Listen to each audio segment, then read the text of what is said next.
Ladies and gentlemen, KocoSports.com proudly presents the Boom Boom Room, and of course, I am the sexiest man on all Internet Wrestling Radio. It's right, Boom Boom here, Sugar Room, live from the RVA, Richmond, Virginia. Well, another NXT is in the books, and what can I say? We're starting to build the road to TakeOver, which is going to take place right around Survivor Series weekend, and the Dusty Rhodes Tag Team Classic trucks along here.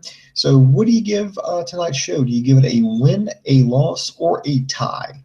Me, I'm going to give it a strong tie. I think it was a good show. It wasn't like overly amazing, but what I like about what NXT is doing right now is they're already laying the groundwork leading up to TakeOver, the one from Canada. So they've got a little bit more than a month to do it, and the fact that they're setting the blocks right now to build that road to TakeOver, I think is great. It's better than some other days, some other events where it's like, holy crap, we got a TakeOver in like 2 weeks. We need to really get on the fucking ball and put together a card. Like the one they did at the end where they just kind of threw like a couple of fucking matches together like last minute. So I like that they're doing this. Now, looking at it here,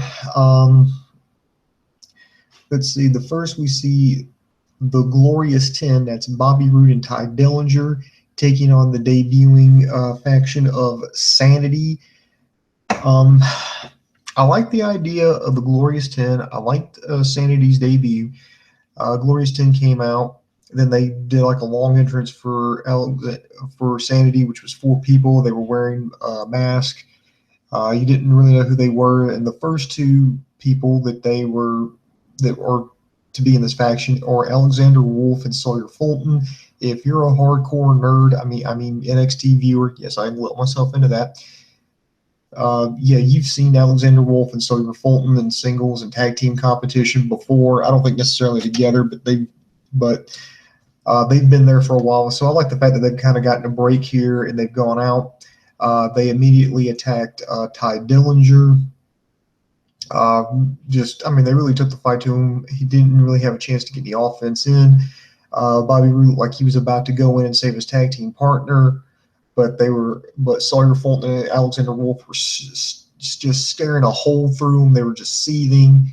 Bobby Roode thought better of it, put back on his ring robe and walked out, left his tag team partner. They finished off Ty Dillinger with kind of like a version of the Magic Killer. It was like the assisted suplex. They got the 1, 2, 3. The other 2 masked members came in there, started beating them up. One was revealed to be a female wrestler, Nikki Cross. And then the leader was revealed to be Eric Young. So, yeah, I know he had signed and he had a match with Samoa Joe a few months ago, but we hadn't seen anything from him recently. And I was starting to wonder maybe that was just a one-off deal. But no, apparently they've signed him. He's the leader of his own faction, Sanity. I liked it, but I didn't like it. I liked Sanity. I liked the idea of the Glorious 10, but I did not like you had last week, pretty much the same story. You had another dream team. You had Cedric Alexander teamed up with Andrade Cien Almas, and sure enough, the same thing happened there. Almas, turned on his tag team partner after they lost. Well, in this one, they do. It's the same thing. First round, Bobby Roode, Ty Dillinger. Bobby Roode just walks out on his partner. You can't do that back to back. Sanity, I know what they were thinking is, okay, we got to have this as like these big bad guys. We got to have some credibility to go with them. But here's where I think where it falls. Here's my fault in that logic. Here is you just did 2 similar things back to back, and now I think Sanity could have lost, and I don't mean like getting beat. I mean like get disqualified. Just ignore the referee's calls, get caught cheating, or they just say to hell with it. They go in there, they all start attacking. All 4 of them go in there and start attacking Bobby Roode and Ty Dillinger at the same time, get disqualified. But if I was booking it, what I would have done, we could have done pretty much the exact same things that they've done, except for have Bobby Roode get knocked off the apron. He hits the ground. Instead of rushing in to save his partner, he just kind of just lays there. He just kind of acts like, oh, no, I'm kind of hurt here. I don't want to get in there. And Ty Dillinger is there, just taking the shellacking. Eventually, the referee calls for the disqualification. Sanity, they say face because they're crazy. They're these big brutes. They don't follow the rules, and so it makes sense for them to get disqualified. They lose the match, but they still keep that credibility. You advance the Glorious 10 to the next round of the Dusty Rhodes Tag Team Classic. And then all you have to do is go backstage and goes, well, what were you doing? Why didn't you help me out? And Bobby Roode can be like, well, when I fell down, I hit my head on the security railing. I was dizzy. I think I blacked out for a second. I just couldn't see straight. But hey, the important thing is that we won, and I would take that tag team all the way to the semifinals, and then I can have him turn on. And then I can have Bobby Roode turn on Ty Dillinger, but in the process, I've created a new baby face star in Ty Dillinger. I've gotten more heat on Bobby Roode as a villain, and maybe because if they really want, because right now Bobby Roode's a cool heel because everybody sings his intro music, but if you really want the fans to turn on him and hate him, what better way to do that than by turning on Ty Dillinger after they get so far? They get to the semifinals. They put up a good fight, and you can just tell that Bobby Roode's using Ty Dillinger. That would, to me, I think that would have been a better thing, and you don't have two partners turning on their tag team partner 2 weeks in a row. I mean, it's just repetitive. It's lazy. It's lazy booking. Next, we have a hype up for Billie Kay taking on Liv Morgan. Then they go backstage. Bobby Roode, he blames Todd Dillinger for being a loser, and oh no, I didn't want to do this. Ty begged me, and I know they're trying to get more heat, but I think my idea would have worked better. But anyway, back out to the ring, women's action. Billie Kay, Liv Morgan.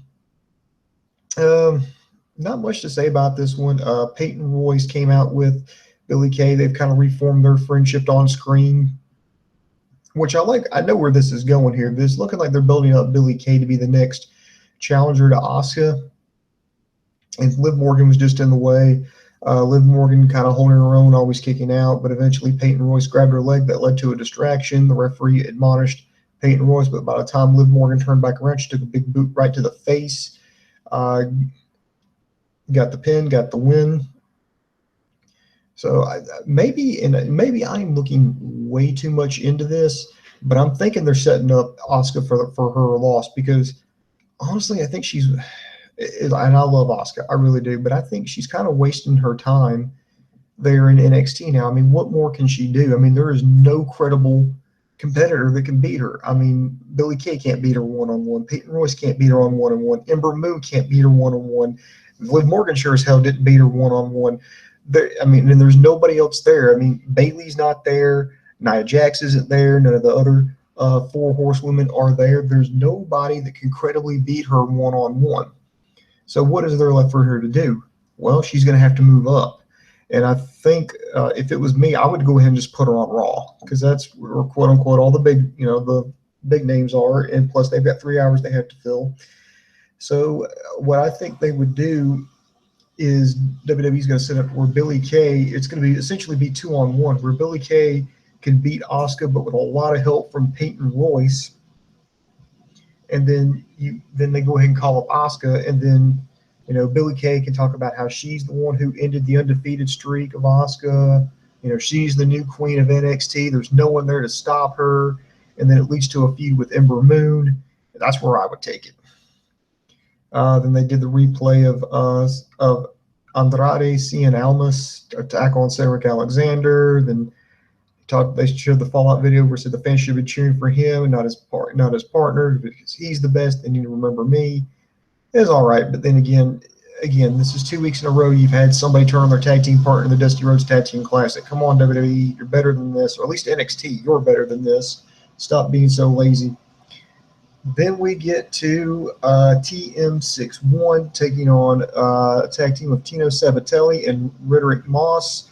Now, both these guys, former NFL players, and I think in this match, TM61's career just fucking died in NXT. It just did. Their career just fucking died. R.I.P. TM61, they are a good tag team. I've seen some of their work in Japan over in Noah. I even saw the match that they wrestled in Wrestle Kingdom with Yano. These guys are good. They know what they're doing. But since they've come to NXT, I mean, it has just been a fucking shit show. I mean, they've had okay matches, but they have lost every. I mean, they're almost like the Bray Wyatt of NXT. They lose every fucking feud that they're in. They got beat by the Revival. They got absolutely destroyed by the Authors of Pain. And now they go in against, two jamokes from the Performance Center who've never wrestled, I know they've wrestled some house shows, but they've never wrestled on NXT before. I mean, okay, these guys are former NFL players. They work out a lot in the gym. And, and that's fine, but you've got but you got Team 6-1 who've been a tag team partner for, since what, 2006? Maybe, well, probably a little bit later than that, but they've been wrestling for a better part of a decade together. And they struggle against Tino Sabatelli and Rederick Moss. I mean, these guys, okay, if you can do that, but you need to do that where they get attacked by the Revival, they get attacked by the Authors of Pain. There's a reason why they're struggling, because theoretically, these two guys who have been together for years on end are struggling against two rookies out of the Performance Center who've only wrestled house shows. No, you can't do that. And that's why I said they're dead. They are fucking dead. They've lost all their feuds on TV. Now they struggle on TV against two rookies. And I do appreciate the fact that, okay, you're trying to make, you're going to have Team 6-1 go over, but you want to make, your two guys look good. You want to make Sabatelli and Moss look good. I can appreciate that. And there's a way you can do that. But it just absolutely killed Team 6-1. I have no confidence that they're going to be a legitimate threat for the tag team championships, and I like them both. I really do. I want to see them be successful, but just right now, the way they're being booked, the way they're being portrayed on TV, it's just not working. They're dead. I got a feeling, that they may not even make it to the main roster the way things are headed. Oh, and by the way, speaking of Sabatelli and Rederick Moss, I don't think good physique. I will say that. I like the backgrounds. I like how they bothered to kind of show how these two got put together, why they decided to do it. Well, these two compete with each other in the gym and all the time. They're like, hey, let's team up. Maybe we can get on TV, and that's what they did. So I like that. Sabatelli, he reminds me of Gino Hernandez from the old World Class days.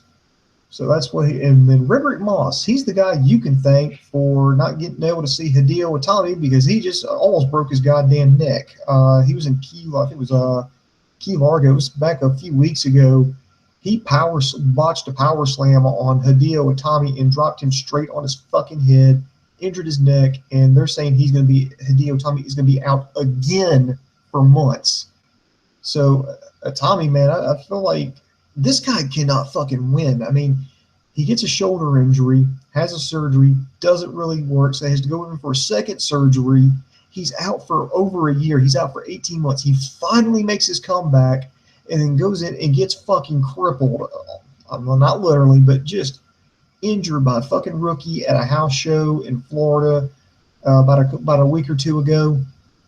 Now they're going to have to scrap his plans because he's supposed to team with Kota Ibushi in the Dusty Rhodes Tag Team Classic. I don't know what fucking Plan B is going to be for them. I don't know who the hell's free to go team up with Ibushi at this point, and it wouldn't make sense. So, God, I just feel so bad for them. I really do. I feel so fucking bad. All right, then we're going to have what appears to be a match between Wesley Blake and Buddy Murphy. And I said, oh, God, Samoa Joe's going to jump them. They actually start wrestling. I was like, Samoa Joe's going to jump them. And they throw some punches. And I liked the outside. When they went to the outside, Buddy Murphy does a suicide dive onto Wesley Blake. I'm like, okay, maybe Samoa Joe's not going to, jump him. This is going to be a match. And here comes Samoa Joe. Samoa Joe attacks Buddy Murphy. Referee calls for the bell. He attacks Wesley Blake. Just destroys both of them. Samoa Joe grabs a microphone, demands William Regal to bring me Nakamura, bring me the championship. They come back from commercial break. He's still in there demanding Nakamura or the championship. Nakamura comes out. He's wearing a neck brace. He eventually takes it off, charges down the ring, and they start getting into a huge fight. Out comes security and referees. They start pulling them apart. They shrug off the security and they start fighting each other. They go to the top of the ring. They shrug off security and fight each other. Samoa Joe seemingly runs off, and it seems like, okay, it's over. No, then out of nowhere, he comes back a few minutes later, and he starts attacking Nakamura. Nakamura takes him to the ring, hits him with a Kinshasa, lays him out. And then there you go, hits his music. That's the end. I'm kind of not liking that William Regal has not come out in the past 2 weeks. I did like the brawl. I think it went on a little too long. I think they could have shortened that up a little bit. I know what they're trying to sell here, but I liked it. But I think William Regal is looking bad just because he is not getting involved. Because if I'm an authority figure and I have one of my employees going completely rogue, just attacking my talent, particularly my rookies, the green guys, I'm going to be pissed. I mean, here's what I would do. I would have him come out to the ring, and I would have him say to Samoa Joe, you know what? The only reason you are still here is because Nakamura has begged me for a match with you, and have him scream, yeah, but I want it for the championship. Oh, no, it's going to be for a championship. By your contract, you are legally, it's like contractually, you're owed a rematch for the championship. Even though you've attacked people, and even though I've got legal grounds to dismiss you, you're still going to get your match. But I warn you, while I cannot stop you from winning the NXT championship, if that happens, I'll deal with it. But I'm just going to let you know right now, Joe, if you are not successful against Nakamura at TakeOver, there will be consequences. And there you go. And that's how I would do that, and just have it, because there's no logical reason why someone who's attacking other people is still allowed to wrestle. Why is the authority figure not out there? But that's the way it is, and it turned out to be the Australian Super Show, because looking on here, I'm just doing my count. By my count here, we had, let's see, the Australian Show. We had 1, 2, Billy Kay and Peyton Royce. They're Australian. TM61, they're Australian. Buddy Murphy, he's Australian. And yeah, I think that's all. I don't think I'm missing anyone else. We had a ton of Australians on there, so it turned out to be the Australian Super Show. But all in all, I did like it. I like that they're laying the groundwork. I mean, there were a few holes here and there, which I've pointed out, particularly with turning on tag team partners, and then the whole Samoa Joe Nakamura angle at the end. It was enjoyable. I would say check it out. I want to see where it goes from here, particularly the Dusty Rhodes Tag Team Classic. So that's going to do it for me. I want to tell everybody to subscribe to us on YouTube, Facebook, and Twitter. Also, if you could go to Amazon.com and purchase Dave Koko's book, Operation Freak Show, and give it a nice review if possible. The book itself will run you about $12. It's nothing, nothing too big, but just check it out, give it a good read. It's not for the faint of heart, not for the easily offended. Let's see, coming up tonight, LK and Sammy are going to do a Lucha Underground review. LK will more than likely do a TNA review. We're hoping to have a Ring of Honor review, and then, of course, we'll start all over again on Monday with Monday Night Raw. So check us out. In the meantime, this is Booms for the rest of the Koko crew saying the boom just went bang, and I am out.